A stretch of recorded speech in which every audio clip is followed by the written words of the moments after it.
Welcome into DC On Screen episode 337. We are going to get super spoilery on Legends of Tomorrow 213 Land of the Lost. I'm your host, David C. Robertson. This guy over here, my co-host, Jason Goss. Yes. That caught me off guard, man. Sorry. To recap, Evil Rip has a back door to Gideon. He crashes the ship in the Crustaceous Period. Ray, Nate, and Amaya head out looking for a piece that will fix the ship. Sara and Jax head into Rip's mind to free him and they have to face evil versions of themselves and their teammates. The part is retrieved, and good old Rip liberates himself, thanks to the help of Gideon personified, leaving the crew intact and the ship on its way. Also, Ray gives Nate a destiny trip about dating Amaya, since she's the only one whose destiny seems to actually mean anything on the ship. So, right out of the gate, I was a little weirded out by person Gideon. The person Gideon or the kiss? Both. I mean, because they were like, oh, well, Thawne didn't, think Gideon was a threat, so he didn't do anything with her. I thought that was clever. I thought that was actually a clever little twist for him. Kind of clever, except I'm like, and I don't know, did this Thawne happen before or after season 1 of The Flash? Because I feel like season 1 Thawne would have absolutely have known Gideon was a threat, since he spent all that time with Gideon. Yeah, but still thinking it's a computer, you may not go back and rethink that. Maybe. Also, it is very clear to anyone who has ever thrown one neuron at another that Rip would have a backdoor into Gideon. He would trust Evil Rip to have a backdoor into Gideon as well. Mm-hmm. Meaning that he would trust Evil Rip to take care of this. I want to make a quick case for the kiss, and there are going to be people that are weirded out by that, because it's strange. I mean, it's a ship, it's an AI, it's like his ship. All right, so I'm a little jaded to the concept because I've watched Futurama too many times. Right. And there's an episode where Bender and they changed the ship's personality settings to Sigourney Weaver's voice, I think it was, and and like a giggly, cutesy voice and stuff. And so the ship and Bender end up falling in love, and of course it gets weird, and it's hilariously Futurama. But I'm jaded to the concept. But the other thing is, and you'll have to remember the Matt Smith run, but they did this on Doctor Who. I do. Absolutely do. So this is presidented, and yes, it is. That's the first thing I thought about. I'm like, dude, Rip, do you have to do everything the Doctor did? I know. I thought that was a cute little, I don't know. I thought it was a cute send-up from the writers, probably, that we're going to throw Arthur Darvill doing a Doctor Who thing. Yeah. Yeah, it's not that weird in that context. Just because I've seen it before. Now, whether it's just strange because it's like his ship's AI and he lives in the ship and that's just weird. I was honestly kind of fine with it until Gideon knew about it, like in real world. I would have been. I like that. I would prefer her know about it. It's less rapey. I just don't know how that happened. I mean, does she have like a brain thing with him going on? I don't know. No, I mean, she was never not herself at any point. Like, she's part of the technology they used to get into his brain, so she could actually come in. Okay, that makes sense. Yeah, she was the bridge. Okay. It would have been weird if she didn't know what was happening. I was just thinking that Gideon was a figment of his imagination. Yeah. I didn't catch it. Okay, that makes more sense. Thank you, Jason. Oh, no problem. This is why I need you. I just hope I'm right. Oh, good. You don't remember an actual scene where they said that. Okay, cool. Don't always trust my memory when these things happen. I rarely trust my memory outright. Right. So at the start of the episode, I kind of felt like Nate's fabric of reality speech is really unnecessary. I was like, do you really have to explain to these people that changing the timeline is going to be a problem? I mean, should we I realize it's really secretly exposition for the audience who may not have, been paying attention in the last 2 years. Yeah. Gotta catch those new viewers every time. I guess. But, maybe it just has to do with them following the Flash now, like a new time and date. Maybe they're trying to do that whole first 4 episodes are all pilots thing again. Mm-hmm. I dug this bit. Rip didn't tell you anything? No, he told me a lot of things. All variations of good to hell. That was good. We didn't get a lot of good laughs out of Mick this episode, but oh yeah, No killing, no fun. Yeah, there was. There's a reason he made me chief engineer. You're the only engineer. Yep. I laughed really hard when Mick just runs and punches Rip in the face. Yeah, that was good. And it, you know damn well he's been wanting to do that for a long time now. Oh yeah. Oh yeah. You cannot be serious. I am. Get me a beer. Yeah. The beer, Professor. Oh, and make it a 6-pack. Yeah. I just love Mick, man. Yeah, Mick's awesome. he's just damn charming now. Toward the end there, and by the way, the T-Rex did not look great, but it was still a cool scene. Yeah. And like we have this this progression now. So Amaya has decided that maybe she can date on the ship. Mm-hmm. Nate's down. Rip's a little yoo-hoo. I liked like Rip being. Sorry, I like Ray comes around the corner with the yoo-hoo on the iguana stick, and which is all just weird but kind of funny in like a way that only Ray would be funny. And he sits down with him, and I'm starting to really love the Ray Nate comedy. Like he sits down there at the opposite sides of the log. He scoots over one seat, scoots over another seat. Now they're like sitting with like their arms touching, and like Nate just gives him some weird look. What are we doing here, man? I'm just kind of liking their chemistry. Mm-hmm. But then he sits down and he kind of explains to her that she's the only one that has really any history behind her. Like she has a destiny even if we don't. Sorry Nate, you can't tell her about her doomed village and foster care. All that. Which sucks, and it's bad news. But Nate's kind of like, you see Nate coping with it, and then there's the scene with the T-Rex, and then this lovely little exchange afterwards, where Ray kind of says like, so you were gonna break it off, and it's like Nate says yes. Then I saw one of the most epic displays of badasseries I've ever seen in my life. So not casual then? No. I'm just starting to like their back and forths. Yeah. Is there anything to say that, they can't actually be destined to be together? I mean, in the timeline? I guess not. I mean, what is Amaya to Mari? Is she like, what was it, grandmother or great-grandmother? I thought it was grandmother. Which one was it? Okay. So, I mean, I don't know that there's any reason we've ever heard, her dating or even, parenting with a time-traveling historian. I don't know if that's ever been ruled out. Yeah, I mean, I don't know. My main problem with their relationship is still, I wanted Rex Tyler back. I know, buddy. That's me. I that's probably on me. I get it. Actually got a laugh out of Sarah this episode. God, I'm a bitch in Rip's mind. Yeah. Bizarro me. I laughed when I saw Sarah go fight Off-White Canary in her costume. Mm-hmm.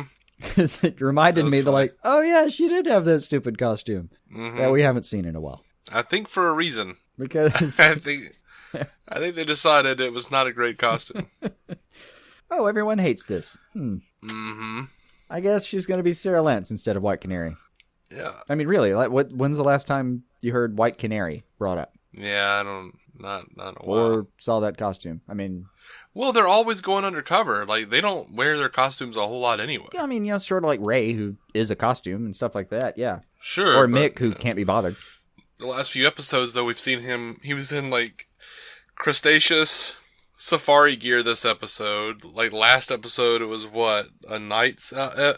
He just likes dressing up. He's just an enthusiastic guy. He's the guy that, like, really, if you send him like an invitation to your Halloween party that says like costume demanded, his eyes light up. Yes, what am I gonna be? All right, so my favorite quote of the episode: "Do not leave the urine perimeter." Made me laugh too. That was good.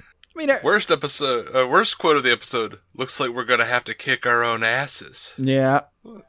Thank you, Jim Carrey from Liar Liar. That was good. And I didn't actually write down any of the lines, but I did like, we go on like the journey to the center of the Rip, and they do come back successfully. Mm-hmm. It was cool to see Rip in there with like superpowers for a minute. Yeah. My big disappointment with this was I thought that this was we might actually get a little closer to learning more about Rip, Like I thought we were gonna get some bits in there that was, but instead all we got was the Wave Rider. It was like another hey, let's run around the Wave Rider, and there's some Vandal Savage soldiers, and I'm like, you don't have any of your wife and kids in there. No, like, but instead you've got like evil version of the Legends. I know this was like an altered Rip brain. Yeah, but like that was that was kind of the machination that Eobard set in place. Like he wasn't going to involve Rip's family and crap. He was going to just use the team against itself. Like you've got a team of pretty powerful people. I'm just going to make them evil. Mm-hmm. Throw them in there. And they didn't need anything that affected Rip psychologically. He was just stuck in a box that apparently Sara threw him into. So they didn't need to mess with him. I mean, he was already just shoved into a corner of his own mind. No big deal. And you know the episode overall reminded me a little bit of Out of Gas. Like, especially, like, you know that last scene where he's talking about this, the guy's trying to sell him this trying to, like, do the upsell on this big old ship over here, and he just looks over in the corner and he's like, what about that? And, like, you see Firefly. Yeah. It reminded me a little bit of like, a man in his first true love, his ship. It felt like he wanted to be that, in parts, and then... But at the same time, they did an episode in season 1 where they went back and did Rip's backstory, and it kind of wasn't great. Mm-hmm. Maybe there was an aspect of, like, we tried that, we got our point across, we know what his backstory is, let's call it a day. Yeah. I mean, I could deal with a little more of Rip's psychology, but, whatever, I don't know. I was happy enough with his bravado on this one. I mean, there's a moment where I almost, I don't know, I got very jealous when this happened. All right, so she finally convinces him that this is his ship. Like, they go through a couple of trial and errors and all that, right? And Rip finally stands up, and all the bravado he can muster, this is my ship, and you will do as I command. Mm-hmm. And I got real jealous, thinking like, wish I could do that with my brain. Mm-hmm. It'd be great. No brain. Yeah. This is what we're doing right now. A nice little double, Yeah. Nice little double speak, This is my ship, my vessel, my body. Mm-hmm. But yeah. But I did like his bravado, and I didn't write down any of the lines. I just remember it being a very sweet scene when he comes out and greets everybody again. Yeah, I enjoyed that. Oh, who is the captain though now? Is it Rip or Sara? I think it was Rip. Like because Gideon says like calls for the captain, and they both reply at the same time, and she kind of laughs and takes her place around the table. I think she's abdicating, I think is the word. I mean, I would assume, unless they were doing like a co-captaincy. Well, if you have the true Rip Hunter back, Sara did a fine job, I thought, except when she was waffling a couple times, but she held it together. But she doesn't have his experience. If you really have him back, you take him back. Yeah, I mean, they should have a scene where he's like, so Sara, I decided that you're going to be co-captain. What? Why? I mean, I'm very tired. I haven't had a lot of time to relax. And quite honestly, there's a lot less time to flog the dolphin when you're evil, oddly enough. So I'm going to go into my study. And... Yeah. No, it's a very, like, hierarchical relationship. There's no such thing as a functioning co-quarterback system. Weirdly. Well, I mean, even if it's like captain or first officer, you know what I mean? Yeah, I mean the captain and first officer thing works just fine, but there's got to be a kick down after captain. Like I'm saying in football, you don't have you got to have your guy. You can't be running a new guy out there every couple of drives. It doesn't work. People have tried it. It's always a failure. Except weirdly, there's a Cornell did a thing that was kind of funny. They put 3 quarterbacks they had a quarterback and then a fullback and a halfback, and they were all 3 quarterbacks. So you never knew who they were going to snap to, but they could all throw. Mm-hmm. It was a weird thing. You can only pull that off in Ivy League because they're weird. In real football though, doesn't play, and I don't know. It feels analogous here. I just Rip's got the experience. She did a great job while he was injured, but when your franchise guy's back, you put him back in the game. All right. Well, I think that ends our this segment of the Paul Feinbaum show. Yes. I want to die. I know. I'm sorry, buddy. But you learned something. Yeah. You learned something, though. No, I didn't. You just tuned out. My brain went to sleep. It was involuntary. No, there was like a 30-second patch there where all you heard was